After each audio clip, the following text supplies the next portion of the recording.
spent much of my life exploring the past in order to move forward into the future. This is what Sankofa means. Going back in order to retrieve what is of value, and then going forth into the future, building upon that past. I grew up in the period of upheaval that was the Civil Rights Movement, as well as the Second Vatican Council, and was therefore introduced in college and afterwards to a Black history that was much richer and fuller than was taught during the usual Black History Week, which of course is now a month. We're working on a year, I think. I hungered for more. Who was I? What does it mean to be Black in the United States? What was our history and what happened to it? Why was so little known about people of African descent, and why was that which was known seen as negative or ludicrous? I remembered studying American history in 8th grade in a history book supposed to be U.S. history. The only mention of slavery was the statement that they, the slaves, my ancestors, were a happy and contented people. I remember thinking, how could they be happy and content when they were slaves? I received no satisfactory answers. Instead, I was sort of seen as a troublemaker. But the questions remained within me. When I entered the Catholic University of America in 1980 in Washington to study theology, all but one of my classmates was white, as were all of my professors. The other African American was a Dominican sister, Sister Jamie Phelps, and I was a laywoman. Nothing, absolutely nothing was said in any of my classes about Africa other than it being the location of the church fathers, who were clearly assumed not to be Black. Neither scripture classes nor church history classes said anything about the Black presence in Christianity, and I wondered why. It goes without saying that very little was said, if anything, about women of any race or ethnicity. So I found myself sitting in classes that were predominantly white and predominantly male. I was usually one of 40. And I was repeatedly accused of coming to study theology simply to find a husband. I told them I was not that desperate and they weren't that lucky.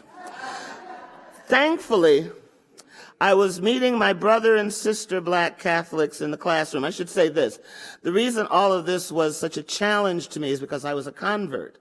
I was raised in the AME Zion Church, but I left that church when I was about 16.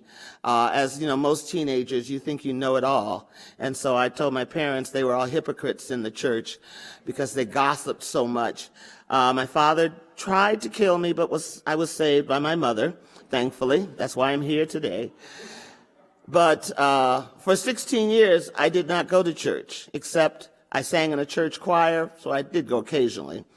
But something happened in my 31st year when I was called by God not only to go back to church, but to go to the Catholic Church. I have to admit that was a very difficult time. I thought I was going insane.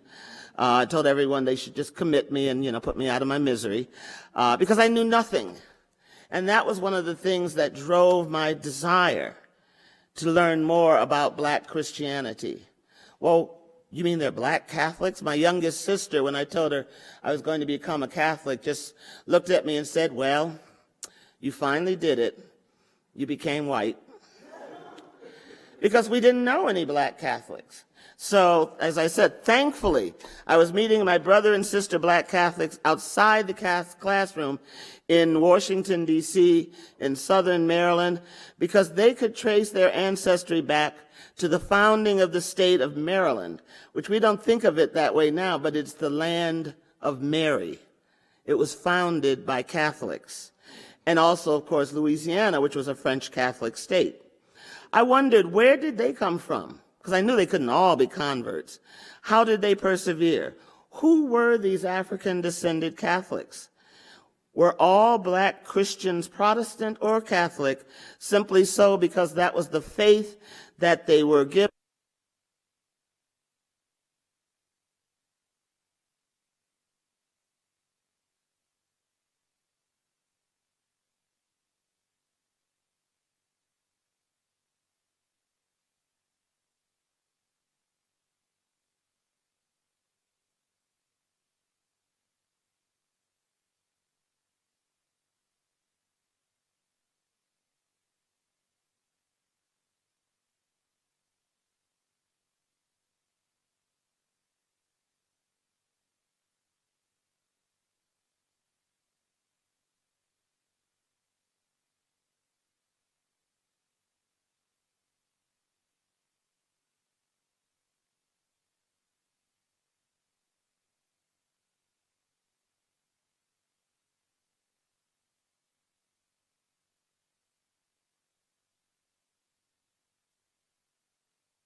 We're having a small pause for technical purposes. Oh, is it on now? There we go. All right. Let me put it down low. Is that better? Okay. Where was I? I think I was in early Catholic history, right? I was quoting Father Cyprian Davis. He noted that African American Catholics, that is much better, have been the forgotten people in the history of the Catholic Church in the United States. Thank you, Ruben. For many, the religious history of American blacks is chiefly a Protestant story. For others, black Catholics warrant only a few lines in the more important history of successive immigrations of European Catholics who transplanted Catholicism to these shores. But if we look patiently at the earliest beginnings of Catholicism in what is now the territory of the United States, it becomes clear that the lands were cleared and the churches were built, the fields were tilled, and the prayers were prayed by blacks, some of whom were slaves, many others of whom were free. If the church is the people, he says, then the story of black Catholics is the story of a people of faith and love, who from the beginning challenged the church in the United States to come to terms with its Catholicity. But I'm getting a little ahead of myself. Let me go back to Africa. African-descended people were deeply invested in Christianity, which had its origins in the Middle East, but also had roots deeply embedded in African soil. That soil was not simply that of Roman Africa, but was deeply imbued with the culture and traditions of Black Africa as well. It is amazing to me how often North Africa, especially Egypt, is somehow transported to the boot of Italy, rather than being placed where it truly is, deeply embedded in the continent of Africa. I have had major arguments with Egyptian friends who refuse to acknowledge that Egypt is in Africa. And you go, look at the map, please. Quoting Father Davis again, he notes that long before Christianity arrived in the Scandinavian countries, at least a century before St. Patrick evangelized Ireland, and over 2 centuries before St. Augustine would arrive in Canterbury, England, and almost 7 centuries before the conversion of the Polish people and the establishment of the Kingdom of Poland, this mountainous black kingdom was a Catholic nation with its own liturgy, its own spectacular religious art, its own monastic traditions, its saints, and its own spirituality. He is speaking of Ethiopia, a Catholic nation from its earliest beginnings. Christian Africa began in the year 1, if we're counting. It began with the conversion of the Ethiopian eunuch. We don't know his name. He was baptized by the Apostle Philip. He was the treasurer to the Candace, which is like the queen of Sheba.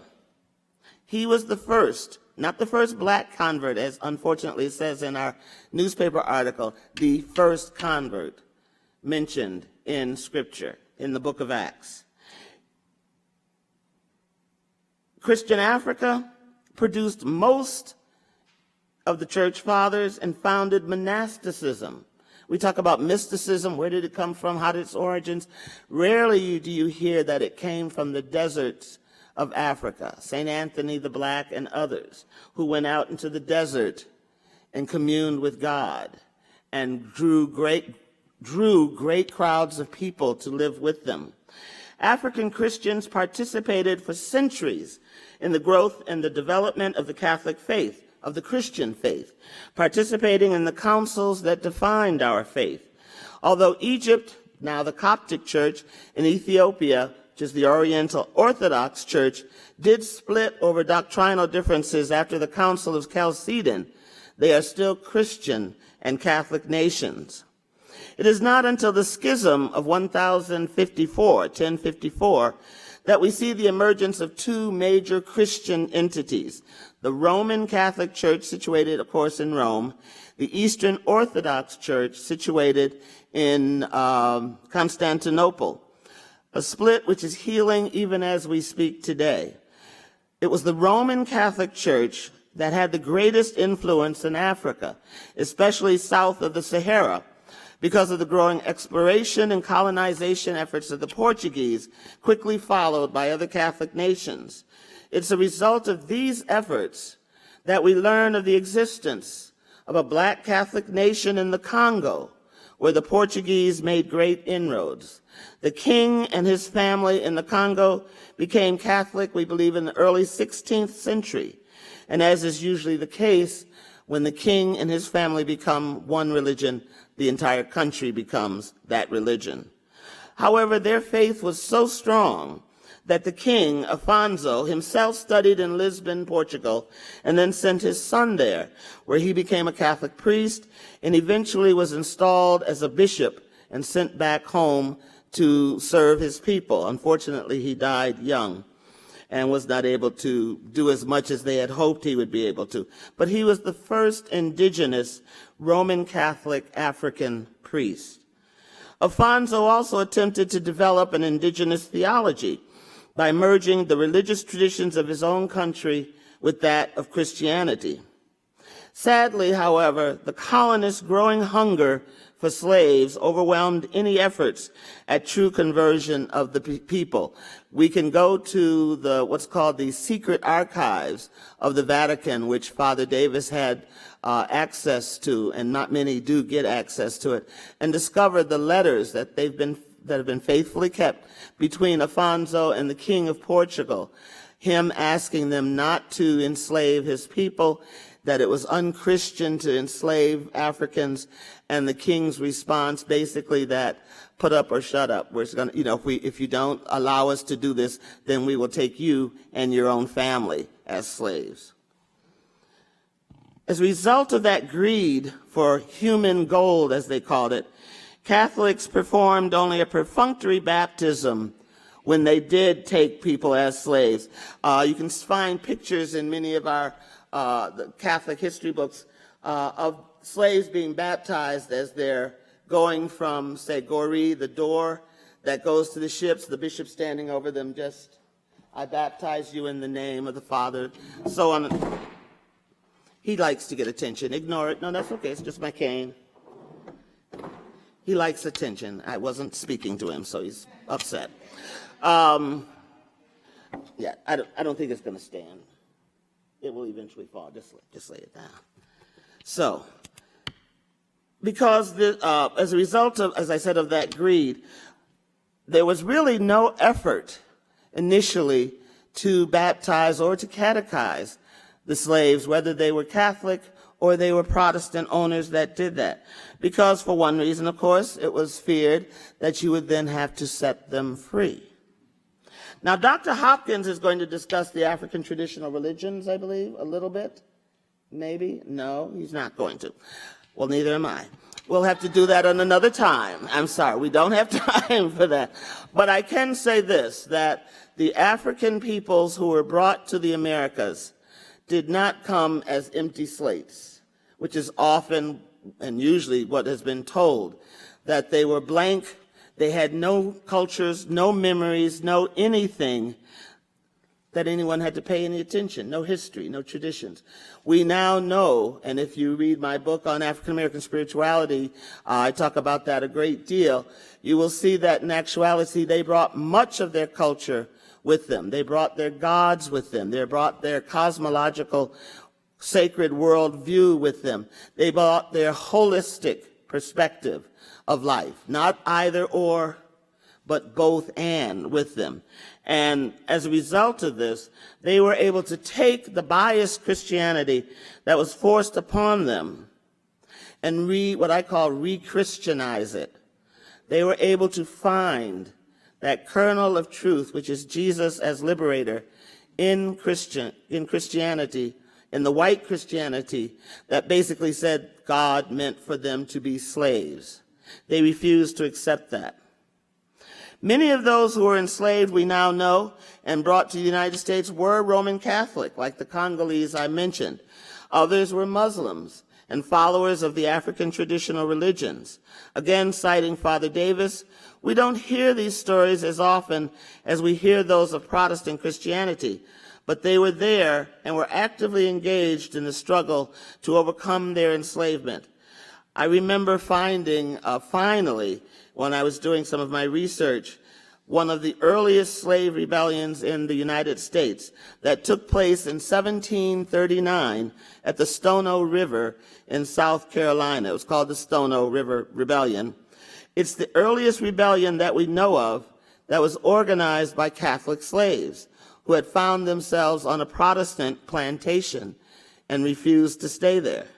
They were determined to flee to Florida, a Spanish Catholic colony that offered refuge and freedom to Catholic slaves, and they chose the Sunday after the birth of Mary, September 9th, as an auspicious day for their undertaking. What's remarkable is that they still kept the Catholic calendar, and so they knew these feast days and these holy days.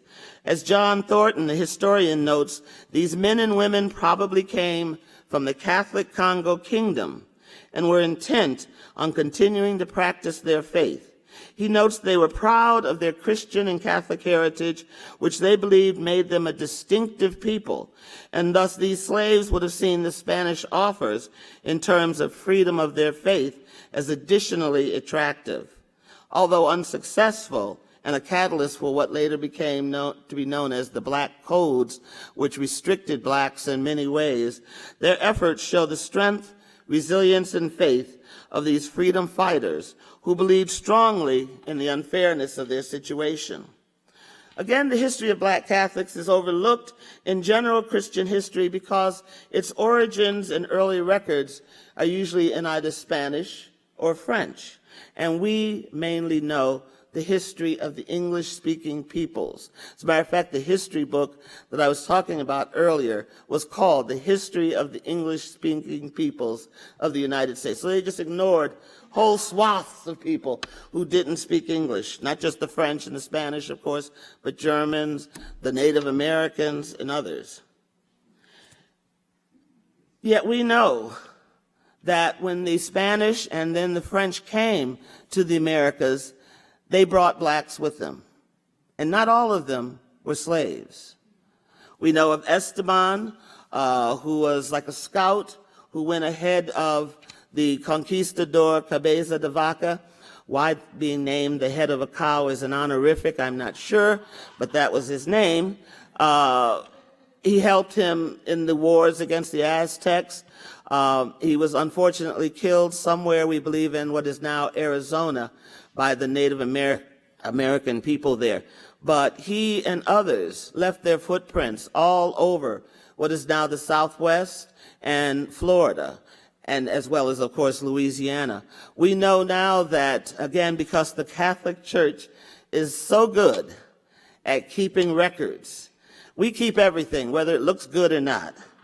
So you want to learn the true history, you just go over there and ask to be admitted to these archives. You have to have credentials, of course, but Father Davis was able to do so. So we have baptismal, birth, and marriage records dating back to the 1500s, which show the presence and interaction of persons of African descent with what we would now call white Spaniards. Blacks were a critical and important part of both the Spanish and French colonization efforts, and again, were both slave and free. One of the largest bodies of free slaves that we know of existed in New Orleans and its surrounding area, the Free People of Color.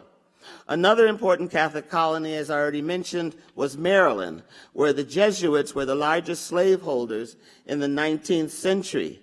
Although they were ordered by their, and I used to teach with the Jesuits in Georgetown. Interesting experience. Although they were ordered to free their slaves by the Vatican, they instead sold them to Louisiana and used the proceeds to endow Georgetown University. So every year my students would ask me to give my Georgetown University speech in which I would detail this history because, again, we have the records proudly in our archives, even the diaries from the priests who talk about we sent our family to Louisiana. I'm saying if they were your family, you wouldn't have sent them to Louisiana. So don't call them your family. And every year I would end my talk during Black History Month with the statement that if Georgetown really intends to live up to its Jesuit and Catholic heritage, then every black child that applies for admission to Georgetown should be admitted tuition free. I'm still working on it. It hasn't happened yet, but we're going to keep trying. They did, however, just this year, as a result of student protests, rename 2 of the buildings on the campus. They took down the names of Milady, and I forget the other one, but they were the ones who were instrumental in the sale of the people to Louisiana. And right now they've been renamed Freedom and Liberty Hall, which I thought, well, that's all right. But I think we can work up something a little more interesting than that. So they're still working on it, hopefully. Once they get through these snowstorms, maybe they'll be able to think straight. You know, they can't deal with snow. But we can link these stories to the earliest stories of the black presence in Christianity, which many people don't know, included 3 African popes. I'm always asked if an African will ever be a pope. And I always say, well, there were 3 of them already.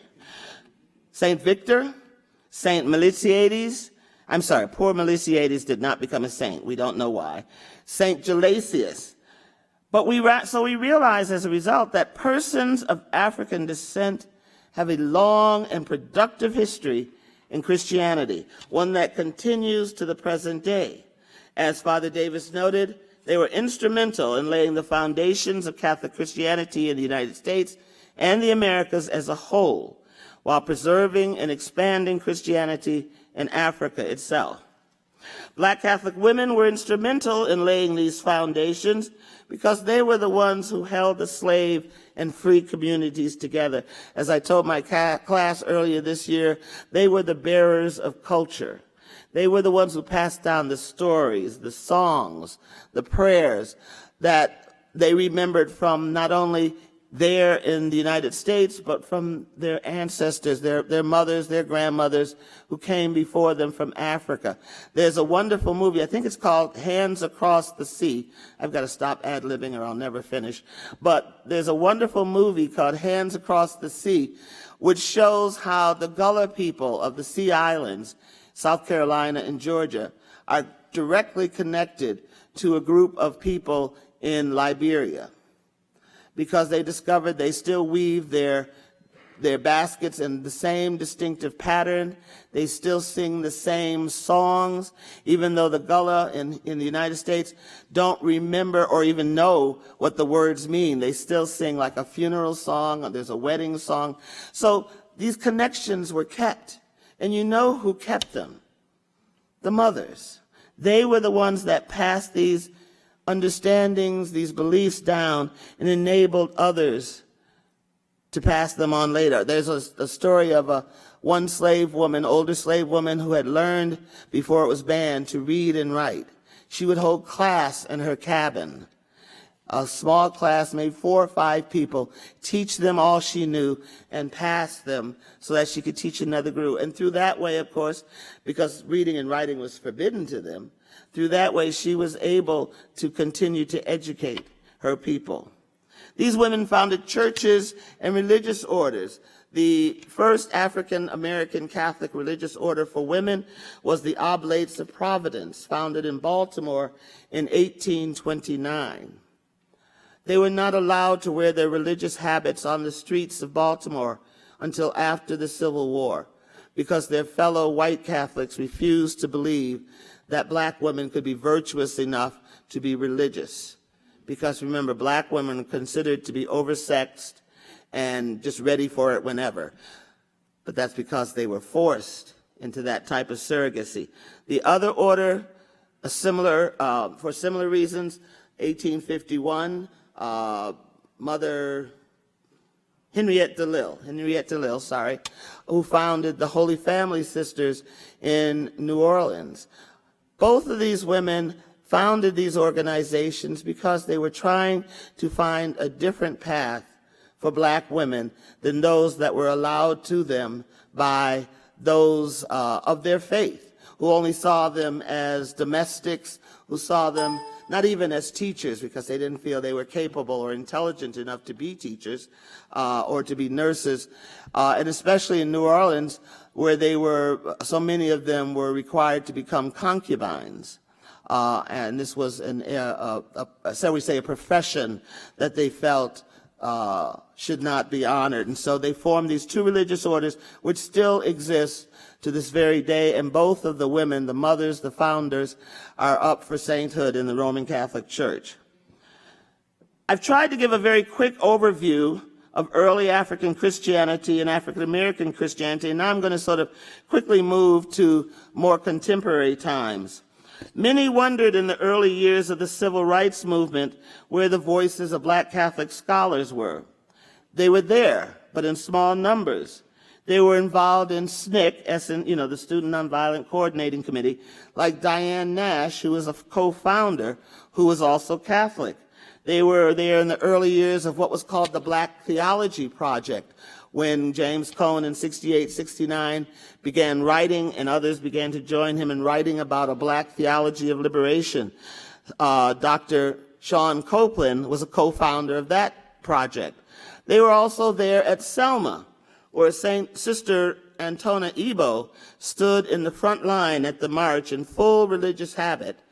But, it's sort of strange, I've always felt, that she was left out of the movie. And even when she was there at the march, reporters would come up to her and ask her if she was simply an actress pretending to be a religious sister, because they could not, again, fathom a black woman as a religious.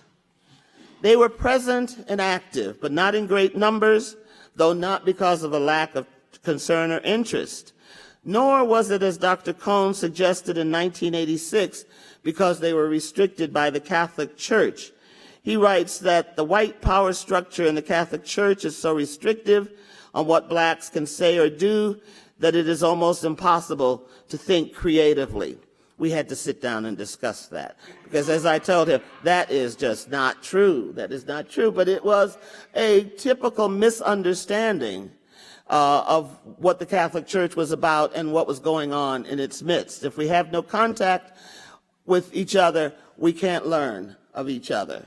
So I think for Dr. Cone, I was one of the first. He couldn't believe it when we were first introduced that I was studying theology to become a Catholic theologian. He knew Sean Copeland, and eventually he knew me and worked with me, but it was still an eye-opener for him and for many others, including, I would say, Dr. Hopkins and Dr. Kirk Dugan, initially, as we talked about and shared what we had not shared in many years beforehand, because it just, we didn't talk to each other, sadly. And this is what Sankofa is trying to do, to break those barriers so that we can see that as a black community, we all share the same issues, the same concerns, the same struggles. Our faith is the same because we're all Christians, but our proclamation of that faith may be different. But under the skin, we are one. And that's something that we're still working with. Black Catholics have fought consistently and tirelessly against the racism and prejudice and discrimination that they've experienced in their own church. They started as early as 1889, a newspaper called the American Catholic Tribune, and as a result of that newspaper, founded the first Negro Catholic Congress. These were meetings, conferences, you could say, where lay Catholics came together, usually mostly men, came together to discuss issues and concerns with the church, education, ordination, because there were no black priests, and they wanted priests from their own ranks. Unfortunately, because of the racism in the church, no Catholic bishop in the United States would accept an African American man as a seminarian. The first one went to Rome. Augustus Tolton, he also is up for sainthood right now. He went to Rome, studied in Rome, and then was able to finally, he was the first to come back to the Diocese of Chicago, and then eventually, I think it was the Diocese of Belleville, Illinois, was it? Say again? Quincy, Illinois, where he became and served for, sadly, a very short time. He died young, but he was the first of what became a flood of black priests. There were also 3 black priests that Georgetown now claims, which I find interesting. The Healy Brothers. You probably have never heard of them, most of you. The Healy Brothers were the children of a slave woman and a Georgia plantation owner. In Georgia, it was illegal to set your slaves free. So the father sent all of his children, I think eventually there were 7 of them, to the north, helped them to escape. The 3 sons became priests.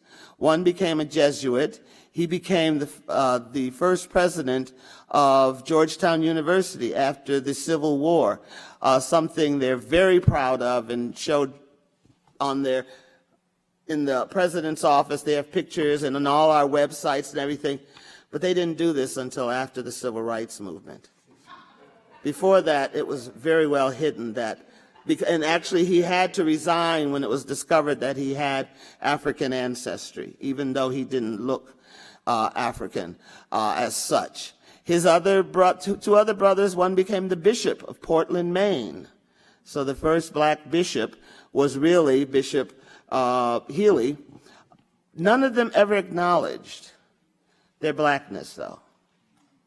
Other than Healy did, Bishop Healy did, when invited to the congresses, respond that he was too ill to come, but at least he responded and acknowledged that they had the right to ask him. But they never really, the other son, Andrew Sherwood, became the rector, which is like the pastor of the Catholic Cathedral in Boston, Massachusetts. So they were very active, but not in the black movement as such. All of this is to set a platform or a foundation for you in terms of what is happening now in the black Catholic world as we begin to work on, and actually are moving quite well on working on, what we call a black Catholic theology. A theology of, by, for black people, black Catholic people, and those in solidarity with them. Now you might ask, why do we need a black Catholic theology? My definition of theology is the same as St. Anselm's. I should ask one of my students, but I won't. Theology is faith-seeking understanding. Nice and simple. Theology is faith-seeking understanding. Think of what I've been talking about. What I've been trying to show you is that Africans are people of faith. In Africa, historically, there was no word for religion as such, because to be alive was to be religious. To live was to be religious. To be in community is to be religious. So they didn't need a separate word. Remember I said they were a holistic people, no separation of the sacred and the secular. So if theology is faith-seeking understanding, what blacks in the United States have been doing for decades and now centuries is taking their faith, acknowledging and affirming their faith in something or someone greater than themselves, but then trying to understand that faith in terms of their condition in this country and elsewhere. The question I asked my students, all my classes, I said, why did people of African descent in the United States who were enslaved simply because they were of African descent, why did they become Christians? And the second question is, and why do they remain Christians? Faith-seeking understanding. There is no Summa Theologica Africana Americana. Thank God, I think. We got enough big tomes. We don't need that. But what we see happening, the books outside and elsewhere, is finally, in the wake of the Civil Rights Movement, in the wake of Second Vatican Council, we are finally beginning to birth, you could say, black Catholic theologians. men and women who are people of faith seeking to understand, going back, Sankofa, to their past, to the heritage that I've tried to share with you a little bit today, to understand how did it happen? This paradox, because this was a paradoxical faith, wasn't it? This is a faith in some ways like Christianity. You know, we Christians believe in a man, a God, who was killed on a cross. Or as the slaves themselves, especially after they were freed during the Jim Crow years, they would say, who was lynched on a tree. That was one way they were able to understand. Jesus died on a tree, like too many of us have and continue. Now the lynching is with guns, not with rope and a noose and a tree. If Jesus shared in our experiences, then Jesus is one of us.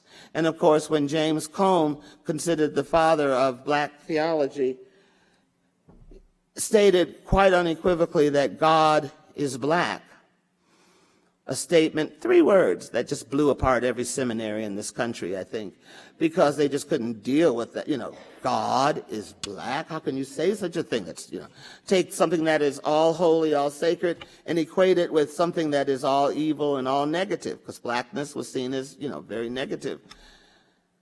Why not, though? Because as he puts it, if God is with us, then God has to be of us.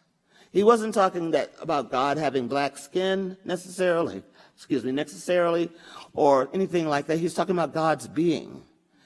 God is with those who are oppressed. And because blacks in the United States are oppressed simply because they are black, God is black. So for black Catholics, same holds true. God is black because we as black Catholics are oppressed, stigmatized within our own faith simply because we are black. How do we articulate that theology in a way that helps others to understand our situation, but also helps our own to understand their situation? Because that is the paradoxical miracle of black Christianity, is it not? We're still here. We weren't meant to be, but we are still here, serving God, loving Jesus, expressing and experiencing the Holy Spirit in everything that we do. I've totally gone off my talk. In everything that we do, because that is what is important to us. That is what keeps us, you could say, sane. A belief in a God who is with us always, everywhere, all the time. So that is our theology.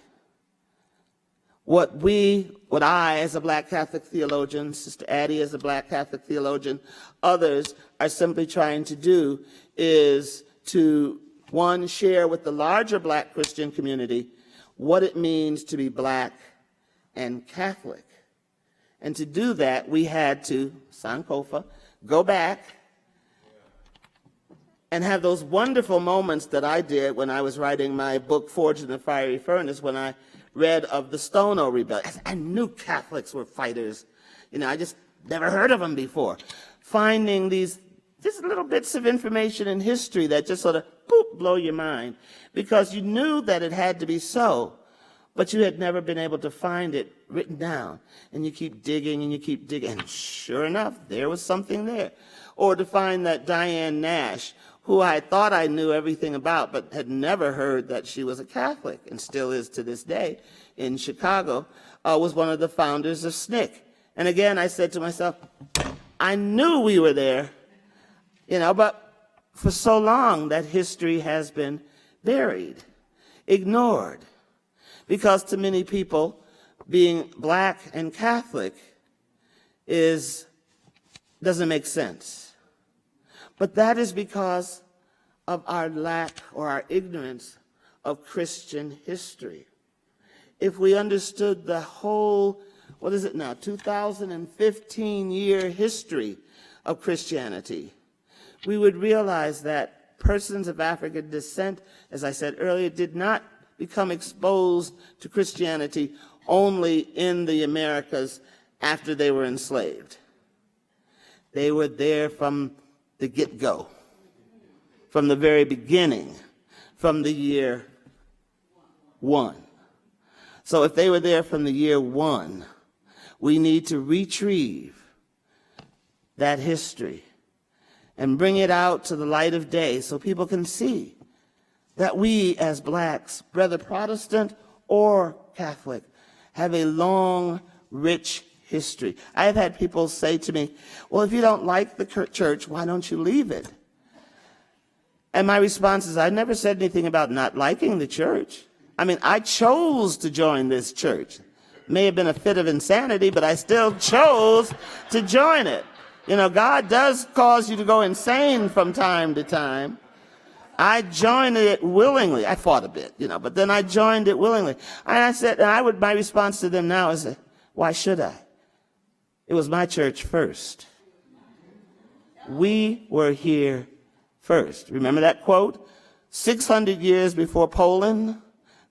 And he wrote this when John Paul, the Polish Pope, was there. 200 years before England became Catholic. 100 years before Ireland. All these countries that are considered staunch, well, not England, but are considered staunch Catholic countries. Before all of that, we were there. So theology, faith, seeking understanding, what our charge today is, I guess you could say, is to continue to retrieve that history. I've realized that as a theologian, especially a black Catholic theologian, you have to be a historian, you have to be a sociologist, you have to be an economist, you have to be, you name it, all of them ists you have to be, so that you can really uncover all the layers in which our history has been buried for so long a time. One of my favorite theologians, who's a German Catholic priest, Johannes Baptist Metz, speaks of, and the reason I like him is because he talks about a subversive memory and the importance of subversive memory. And one of these days I'm going to write about it. Because to me, the presence of persons of African descent in this country are a constant, persistent, irritating to some, subversive memory. Subversive memory, he says, of course, the quintessential subversive memory is that of Jesus Christ dying on the cross and being resurrected, the life, death, and resurrection of Jesus. But he says that memory can be found also in the lives and stories of oppressed people who, even though they are gone, their memories live on. Their stories are still being told.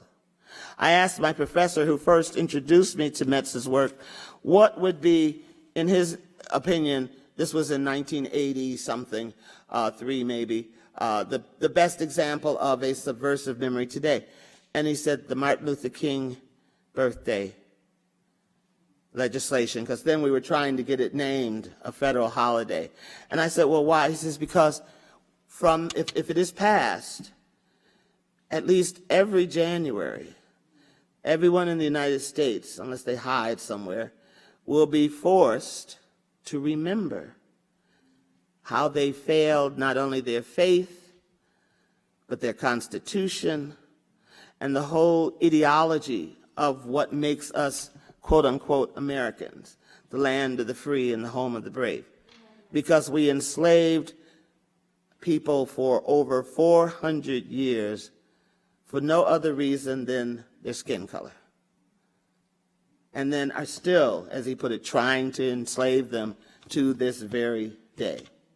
So that subversive memory, we as persons of African descent, Catholic, Protestant, whatever, are a subversive memory, and we need to continue Sankofa again. We need to continue digging back into our past, retrieving that history, the music, the songs, all the things that so enriched this country, that made this country what it is. I can't remember who said it, but I just saw it recently. I think it was in a film I showed in class, and they say, Henry Louis Gates, that's who it was, who said that there is no American culture without people of African descent.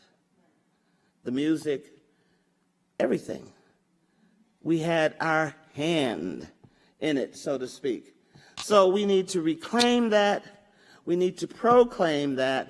We need to set it forth so that everyone from a child of 2 to the oldest in our community and to others outside our communities can understand that persons of African descent have a faith that is undying, that has withstood, as I said in the title of my book, it's a faith, a spirituality that was forged in the fiery furnace of slavery, Jim and Jane Crow, and ongoing prejudice and discrimination to this present day.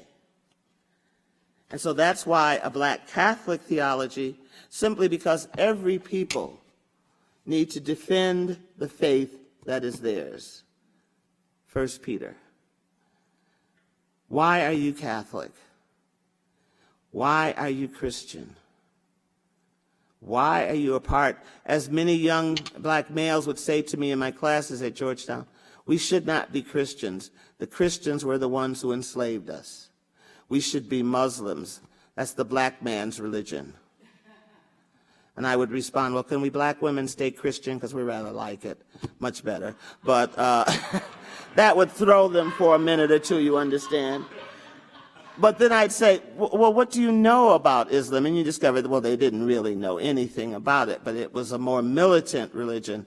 I said, if you want to see militants, you go back to the Crusades. You can find some militant Christians to this very day. But again, that was that ignorance.